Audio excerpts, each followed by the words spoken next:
Okay, class, what is the difference? What is the difference? Sue? Rocky. If we're all born with different maps, why on earth would Sue be following Rocky's map? If Sue did that, Sue would not end up here. Sue would end up probably over here, up here, anywhere. If this is Rocky's little map, right? Why on earth would he follow Sue's map? They're two completely different things.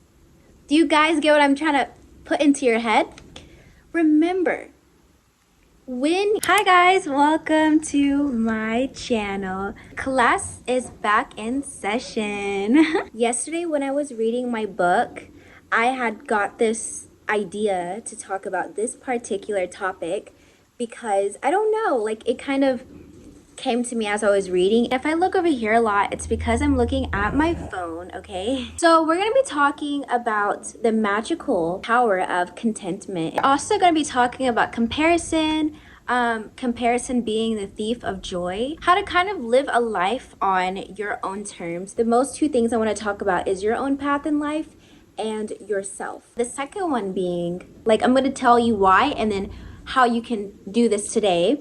You know, I feel like even myself as a person, the things that I dream of, it's very different than, you know, maybe the people I'm surrounded by. I feel like, you know, I know a lot of people relate by that because there's your generational line and maybe you are a person that is different and you desire different things. Maybe it's your values in life or the things that you dream of are way different.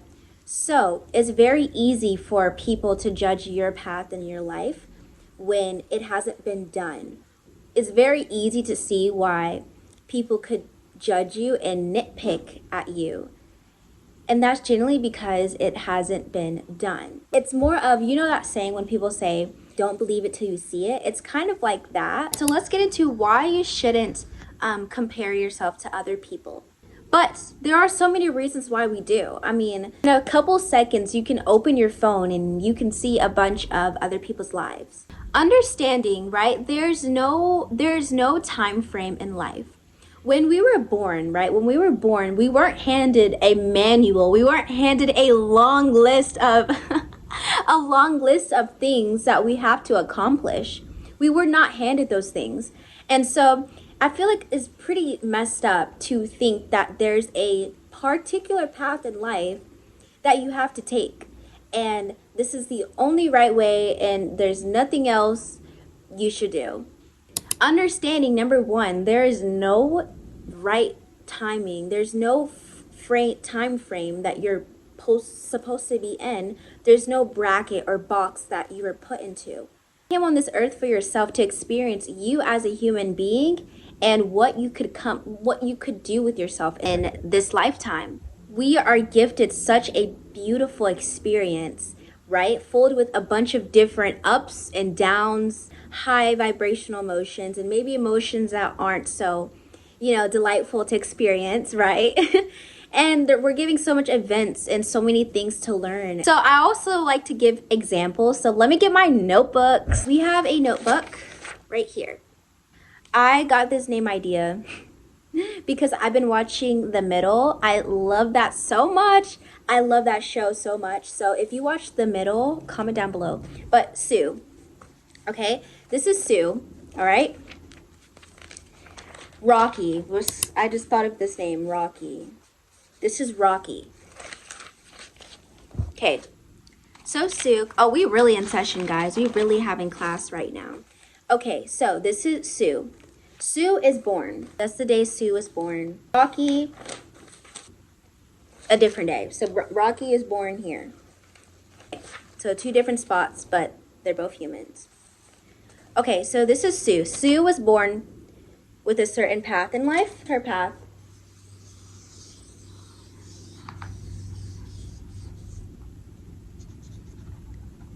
Okay? This is what Sue's map looks like. Sue's map. Rocky's map is actually going to be in a different color because he's different. They weren't born the same person. So this is going to be Rocky's map. Okay, class, what is the difference? What is the difference? Sue? Rocky. The difference is their whole maps look very different. When they were born, this is the map, the indivisible map that they were given. All the different destinations, all the different lessons they're learning, all those different things. Clearly, they're very, very different. So here's what comparison comes into the part. If we're all born with different maps, why on earth would Sue be following Rocky's map? If Sue did that, Sue would not end up here. Sue would end up probably over here, up here, anywhere. Why on earth would Rocky, if this is Rocky's little map, right? Why on earth would he follow Sue's map? They're two completely different things. Do you guys get what I'm trying to put into your head? Remember, Sue would never be in the shoes of Rocky, and Rocky would never be in the shoes of Sue.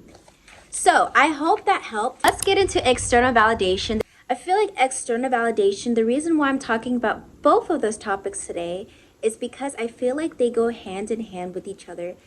That is just my opinion. And here's why. So here's what I found on the internet.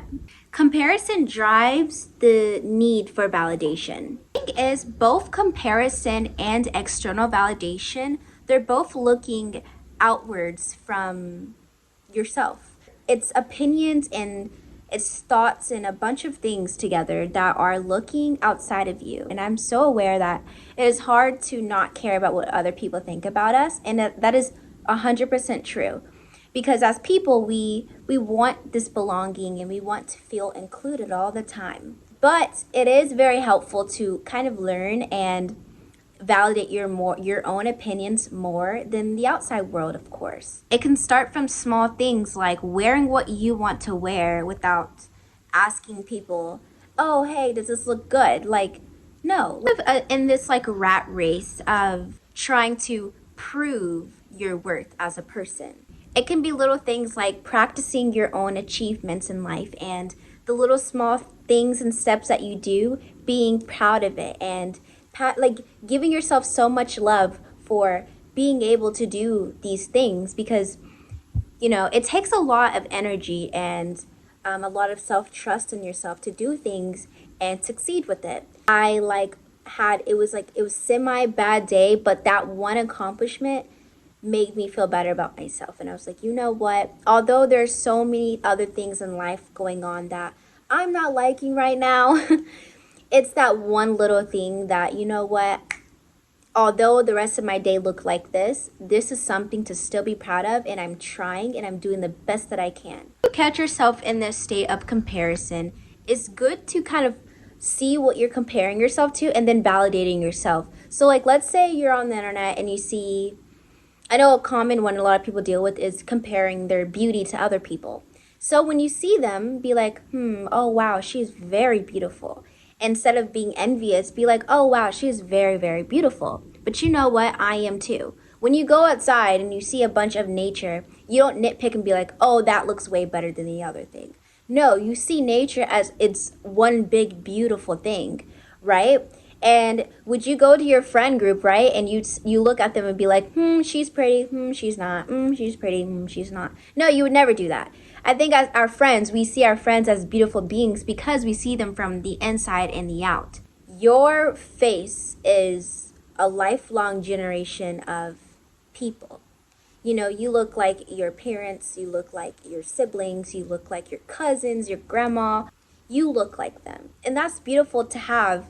You're a walking proof of another human being that you love so deeply. Your features represent a lifelong generation of other people who you love so dearly and that you would never call ugly. People will never ever be satisfied. A person could hand you, here's the funniest thing. I love these guys. Let's see, 1, 2, 3. And the list continues, right? I'm counting down and the list continues. That's really bad. But I'm counting down and the list continues. You know what? Okay, they want this from me. So let's see. The person that you're wanting validation from or just people in general. let's say one person, they write all the things that you want, that they want from you. The whole page is filled with a bunch of words. The funniest thing is, the most funniest thing could be given this at birth. Whoa, I just got this. I got it. Let's say throughout my life, check mark, check mark, check mark, check mark. I'm checking off all the things that I have accomplished by that person that they wanted from me. Now what? You know what they're gonna do? We'll do a new color if you like. The list continues. The thing is, when you look outside of for external validation, the list will forever continue. That is why I love to say live for yourself. Even yourself, you will even make this list for yourself unconsciously. But the thing is, I promise you, you have to live for yourself. Please. People would never be satisfied, and you have to accept that. To this video off, I want to give some more ways that you can get rid of external validation and, you know, let go of this heavy comparison. Now, I'm not saying that I feel like as people will forever have that little desire in ourselves to sometimes, well, like, let's say you're having an off day and maybe you'd be like, oh, like you have that external validation creep up on you. One thing that helps me is feeling at home with myself. That is one of the most beautiful things that I have thought about. It has completely healed me in so many ways. It just warms me up as I speak about it now. It's feeling safety within. It feels like a warm blanket. It's self-love in it too. It's making my room kind of reflect my mind, right? My room is a reflection of my mind. I feel at home in my room every time I'm in there because it's a reflection of me. Having things that just make me feel good about myself, things that I've handcrafted in my room. One idea of go on Pinterest and make Pinterest boards. Like, you know how you make other Pinterest boards of other people? Make one, but it's you. Take pictures of your room, put it as a Pinterest board. Take pictures of yourself, things that are aesthetically, and putting that in your pins. Putting the focus back onto you, putting headphones on, back into your own world. It is a very much gift to be you because there's no other like you. No other like you. That's the craziest thing about it. I think we forget about that all the time. So shine. It hurts me so deep in my core that humans created beauty standards. Like, we all are like art. We all literally are art. Who on earth created this mess? I need to know. I need to know. I hope that healed you in some way. I hope it did. I hope it did. Bye guys. Make sure you guys like, comment, and subscribe.